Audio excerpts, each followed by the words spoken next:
আজকের ভিডিওতে দেখাবো যে কিভাবে আপনারা ইউটিউবে প্লেলিস্ট তৈরি করবেন।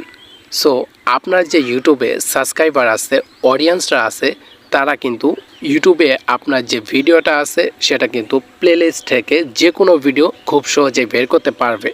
সো এটা কিন্তু একটা সুবিধাজনক বিষয়। এক্ষেত্রে আপনারা কিন্তু অনেক বেশি ভিউয়ের দিক থেকেও এগিয়ে যাবেন।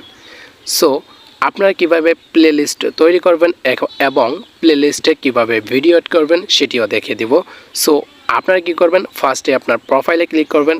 ক্লিক করার পর উপরে দেখেন প্লেলিস্ট লেখা আছে। সো এখানে ক্লিক করবেন। ক্লিক করার পর দেখেন প্লাস আইকনে আপনারা ক্লিক করে দেবেন। ক্লিক করে দেওয়ার পর উপরের টাইটেলটা আপনারা এড করে দিবেন। সো আপনারা কিন্তু আপনার মনের মতো করে টাইটেলটা দিবেন। সো আমি একটা লিখে দিচ্ছি যে সকল ধরনের all update A to Z settings. So আপনারা আপনার মনের মতো দিবেন। নিচের দিকে দেখেন পাবলিক আছে, ঠিক আছে। ভিজিবিলিটি আপনারা পাবলিক করে দিবেন। পাবলিক করে দেওয়ার পর আপনারা কি করবেন, এখানে ক্রিয়েটে চাপ দেবেন।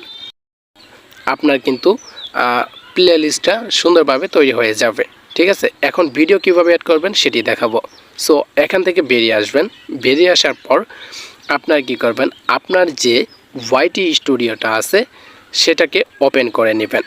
সো এক্ষেত্রে আপনারা কিন্তু যে কোনো ভিডিও অ্যাড করতে পারেন, পুরাতন ভিডিও হোক বা নতুন ভিডিও, সেটা কোনো সমস্যা নাই। সো আপনারা ওয়াইটি স্টুডিওতে চলে আসবেন, ঠিক আছে। বের হয়ে ওয়াইটি স্টুডিওটা ওপেন করবেন। ওপেন করার পর আপনারা কীভাবে ভিডিও অ্যাড করবেন সেটি দেখাচ্ছি। সো আপনারা কী করবেন, একটা ভিডিওতে চাপ দিবেন, আপনার যে কোনো ভিডিও, ঠিক আছে। উপরের দিকে পেন্সিল আইকন আছে, সেটা ক্লিক করবেন। ক্লিক করার পর নিচের দিকে দেখেন যে অ্যাড টু প্লেলিস্ট, এখানে চাপ দেবেন। চাপ দেওয়ার পর প্লেলিস্টের নামটা শো করবে, এখানে টিক মার্কে ক্লিক করে দিয়ে ডান করে দেবেন। সো তারপর উপর দিকে সেভ করে দেবেন। সো এক্ষেত্রে কিন্তু কোনো প্রকার সমস্যা নেই, আপনারা কিন্তু যে কোনো ভিডিও এভাবে অ্যাড করতে পারেন। সো এ ছিল মূলত আজকের ভিডিও। সো ভিডিওটি ভালো লাগলে অবশ্যই লাইক, কমেন্ট, শেয়ার করে পাশে থাকবেন। ধন্যবাদ সবাইকে।